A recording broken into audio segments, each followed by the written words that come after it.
want to do a video where we just go through the recent book purchases I have made. Yes. It is a very, very open secret that I love books and I adore books. So books are something that I buy often. So let's get right into it, shall we? What have I bought recently from bookstores, Amazon, anywhere. And it is vital to note right now that I have recently fallen back down the rabbit hole of whodunits, murder mysteries. I have completely fallen back down this hole. I love them. And my favorite writer ever, Agatha Christie.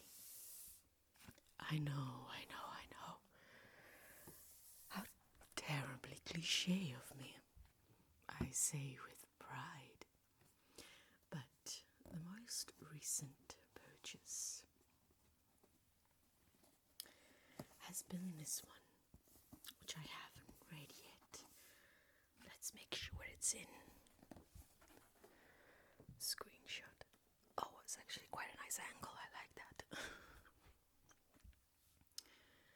This is my most recent purchase.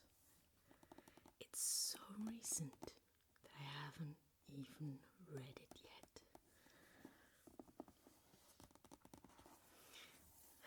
An Emma Langley mystery, book 1.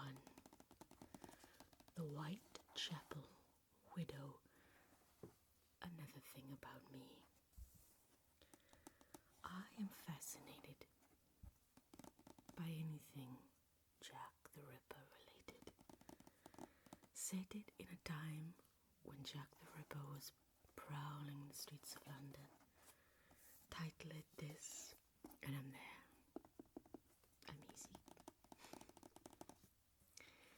A totally compelling historical murder mystery. And I do so love this cover. Look at this lovely cover by Emily Horgan. I love this cover.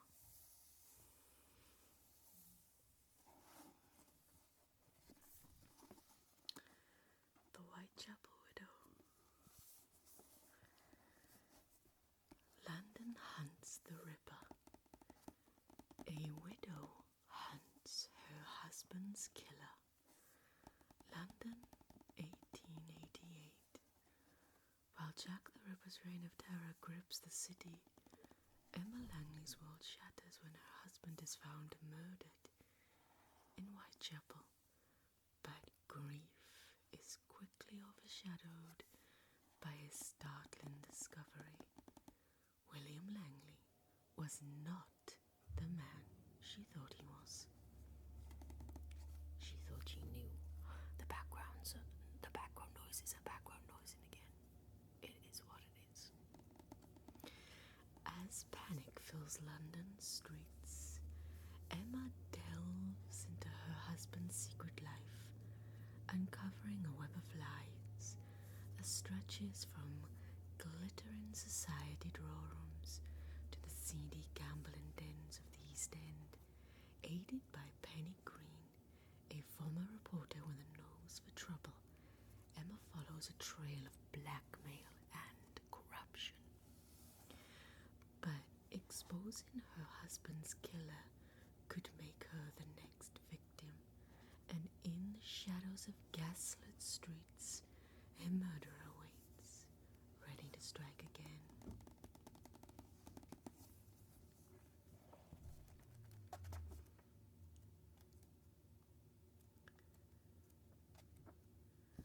I love the feel of a new book. There's nothing like it. I know people say buy used, It's recycling. It's good for the environment. But I have this thing. I can't do it. I can't. I need to be the first and only person who reads this book. The first reader who ever opened this book and began reading the words.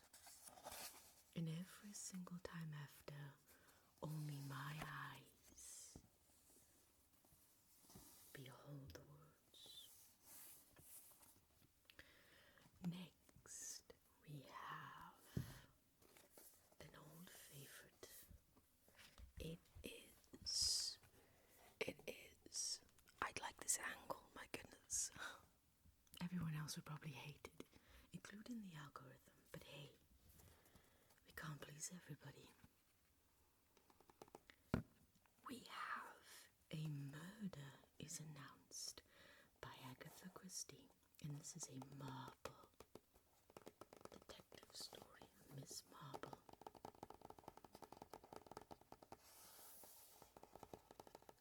I love this cover. I've recently been having the trouble of making my own cover for my own book. I gotta tell you, Agatha Christie, A Murder is Announced. An ordinary village, a shocking announcement. One morning, the villagers of Chipping Cleghorn wake to find a strange notice in their newspapers. A murder is announced and will take place on Friday, October 29th at Little Paddocks at 6:30 p.m. Suspecting this is a joke, they gather for some evening entertainment. Then a gunshot is heard. In desperation, the police turn to an old lady whose hobbies are gardening, gossip, and solving murders. After all, old ladies know better than anyone exactly what goes on in a quiet English village. Never underestimate Miss Marple, the queen of jaw-dropping, heart-stopping twists. Oh, it is my dream to be that one day.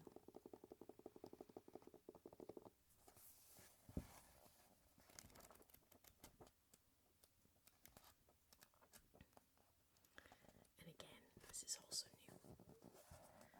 I was surprised by how many people frown upon buying new books. I understand buying used,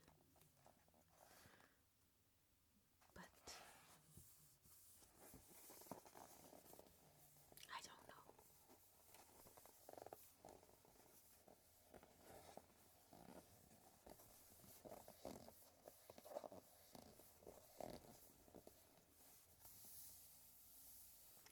Let's move on to the next one. And we have... This was one that I actually had never read before. Well, never. But I have seen every movie, every TV adaptation, old or new. The Hound of the Baskervilles by Arthur Conan Doyle. I have actually begun reading this on the channel.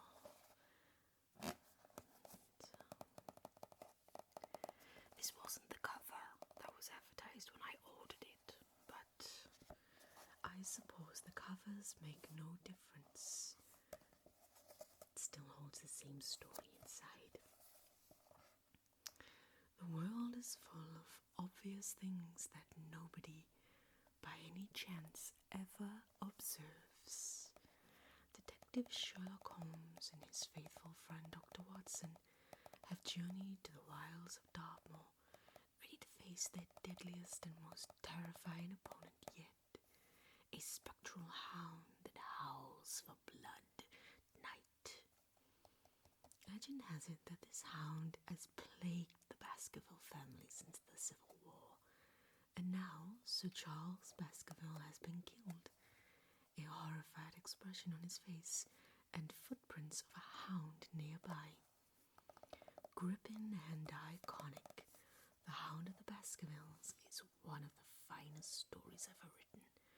More than a century after its first publication, this novel continues to remain a spine-chilling classic.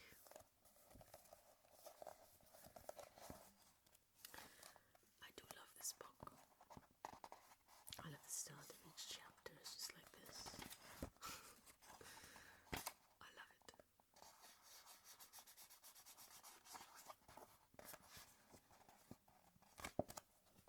Let's go to the next one, shall we?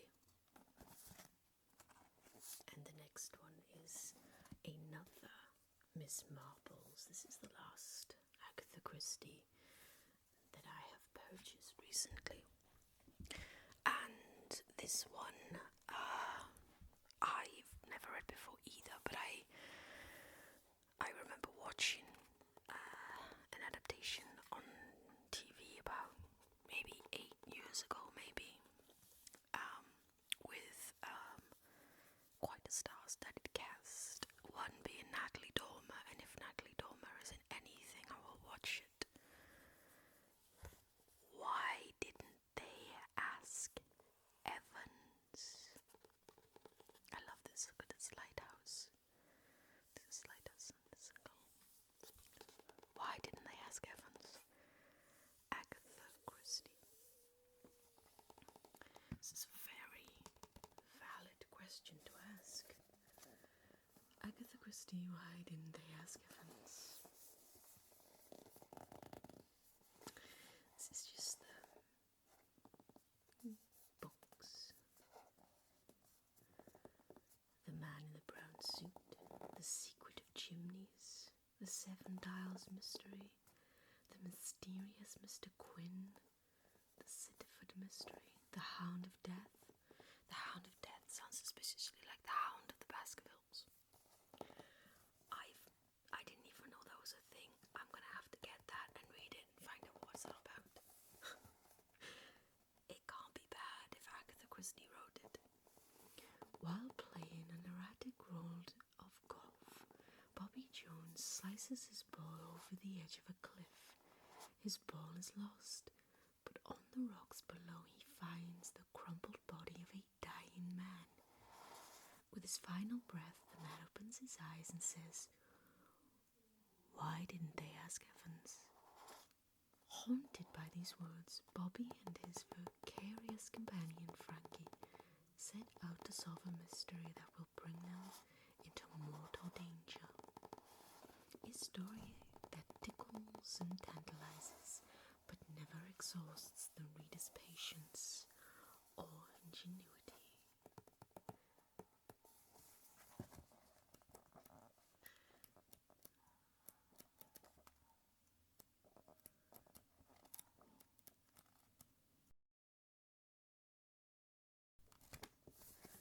I love Agatha Christie. The penultimate one is Camilla by Sheridan Le Fanu, the dark sapphic romance that inspired Dracula. I've already made a video about this, but I do so love this front cover. I love it, and the edges of the book are red, which is... I've read this book so many times online, but I had never owned a physical copy. And recently I said, well, you know what? I'm going to put pay to that. And I'm going to get a physical copy. In a lonely castle deep in the forest, Laura leads a solitary life with only her ailing father for company. Until one moonlit night, a a carriage arrives bearing an unexpected guest, the beautiful Camilla. So begins a feverish friendship between Laura and her mysterious companion. But as Camilla becomes increasingly strange and volatile, Laura finds herself tormented by nightmares and growing weaker by the day, succeeds in inspiring a mysterious terror better than any other writer.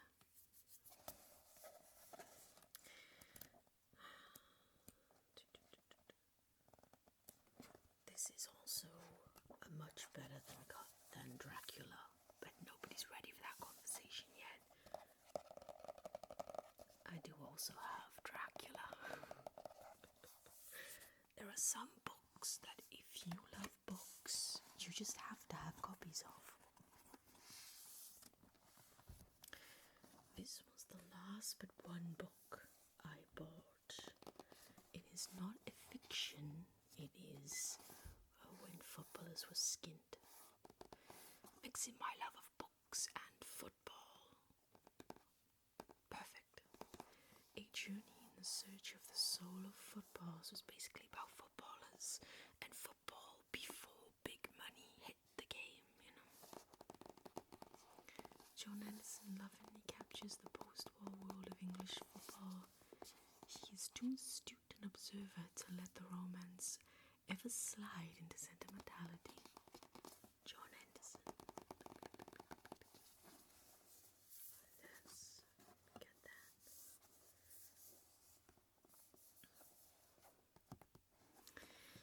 Bite Back Publishing. This is nostalgia writ large. Henderson paints a vivid picture of the hopes and aspirations, trials and tribulations of young men who earned only a few pounds more.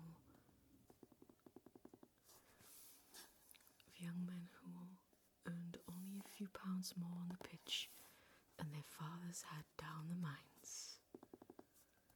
Long before perma-tanned football agents and TV mega rights ushered in the age of the multimillionaire player, footballers' wages were capped. Even the game's biggest names earned barely more than a plumber or electrician. Footballing legends such as Tom Finney and Stanley Matthews shared a bond of borderline penury with the huge crowds they entertained on Saturday afternoons on pitches that were a world away from the pristine lawns of the game's modern era. Instead of the gleaming sports cars driven by today's top players, stars of yesteryear travelled to pitches on public transport and returned to homes every bit as modest as those of their supporters. Players and fans would even sometimes be next-door neighbours in a street of working-class terraced houses. Based on the first-hand accounts of players from a fast-disappearing generation, When Footballers Were Skinned delves into the game's rich heritage and relates the fascinating story of a truly great sporting era.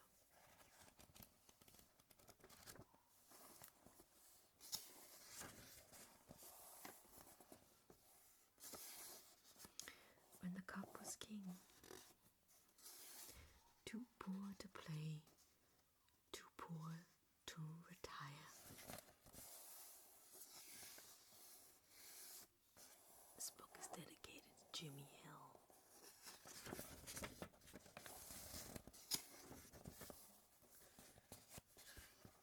Let's have a look at some of the pictures, shall we?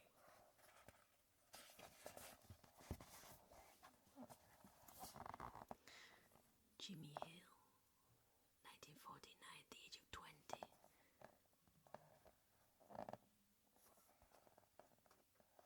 Peter Bonetti.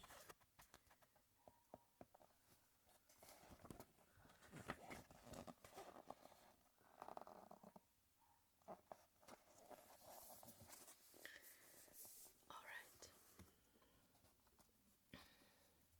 I think that is definitely all of them.